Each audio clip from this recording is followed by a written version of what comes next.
650 বছর এই হারামে 4 মুসাল্লা ছিল। কয় মুসাল্লা? 4 মুসাল্লা। হানাফি মুসাল্লা, শাফি মুসাল্লা, মালিকি মুসাল্লা, হাম্বলি মুসাল্লা। 4 মুসাল্লায় 4 সময়ে একই মসজিদে 4 ওয়াক্ত, মানে 1 ওয়াক্ত সালাত 4 বার হয়েছে। কয় ওয়াক্ত? 1 ওয়াক্ত সালাত কয়বার হয়েছে? 4 বার হয়েছে। শাফিরা বলছে হানাফিদের পিছনে সালাত হবে না, হানাফিরা বলছে শাফিদের পিছনে সালাত হবে না। এই কাবা যেটা মুসলিম ঐক্যের প্রাণ কেন্দ্র, এই 4 মুসাল্লার বিরুদ্ধে পৃথিবীর কোন দল, কোন ফেরকা কথা বলেছে? কেউ কথা বলেনি।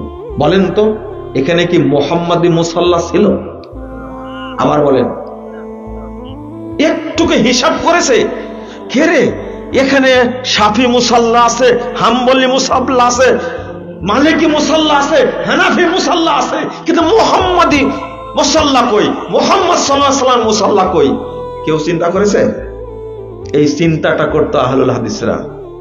কোনদিন এই 4 মুসাল্লাকে তারা জায়েজ বলেনি। মাত্র 103 বছর আগে মালিক সৌদ 4 মুসাল্লাকে ভেঙ্গে দিয়ে 1 মুসাল্লা মুহাম্মদ সাল্লাল্লাহু আলাইহি ওয়াসাল্লামের মুসাল্লা চালু করেছেন। আলহামদুলিল্লাহ। কয়শো বছর লাগছে চেঞ্জ হতে? 650 বছর লাগছে চেঞ্জ হতে। কত বছর? 103 বছর হলো চেঞ্জ হওয়া। খেয়াল করছেন আপনি? মাত্র 103 বছর।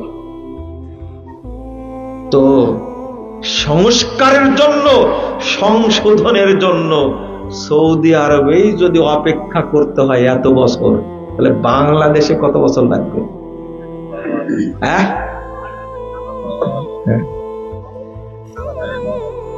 আপনারা আমার বক্তব্য বুঝবেন 10 বছর পরে ইনশাআল্লাহ। 10 বছর লাগবে বুঝতে। কারণ নীতি যখন 12 ভাতারি হয়, বুঝতে পারেন না কথা, তখন বক্তব্য বুঝতে আপনার অনেক সময় লাগবে। এটা আমাদের বাংলা ভাষায়, এই এলাকার ভাষা এটা। অর্থাৎ আপনার নীতি যদি এক হয়, যদি সত্যটা খুঁজতে থাকেন, তাহলে সময় বেশি দিন লাগবে না। আপনি একবার কোথায়? তবলিগ, একবার আওয়ামী লীগ, একবার ছাত্রলীগ, একবার যুবলীগ, আর একবার কি নারী লীগ, নারী লীগ। এইরকম চরিত্র যদি থাকে, আহলাদিসদের চরিত্র কয়টা? একটা না, আপনাদের মধ্যে ঢুকে গেছে, বিভিন্ন রকম চরিত্র ঢুকে গেছে। ওই জন্যই বললাম নীতি কয়টা হবে? একটা। লা হাওলা ওয়ালা কুওয়াতা ইল্লা বিল্লাহ। বাংলাদেশের মানুষকে হক বুঝানো সহজ হতো, কিন্তু মোল্লাদের রূপ অনেকগুলো, অনেক। এই বইটার মধ্যে কোন জায়গাতে আহলে হাদিস হতে হবে আপনাকে এই কথা লেখা নাই। রেফারেন্স দেওয়া বলা আছে, দিও বলা আছে। কথাটাকে আমি বলেছি, আমার বলার কথা না তো। অতএব অপেক্ষা করেন, দাওয়াতি কাজ করেন, ধৈর্য ধারণ করেন, চেঞ্জ হবে ইনশাআল্লাহ, পরিবর্তন হবে ইনশাআল্লাহ।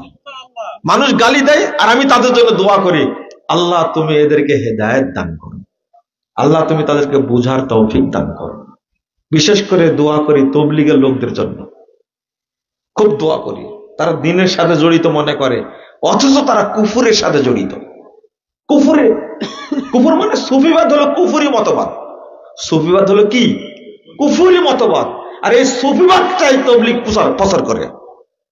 তাদেরকে তো কুফুরটা বুঝাতে হবে, কিন্তু প্রথম আগে দোয়া করে নি, আল্লাহ তুমি এদেরকে হেদায়েত দান করো, আল্লাহ তুমি তাদেরকে বুঝার তৌফিক দান করো, এই কথা দোয়া করে।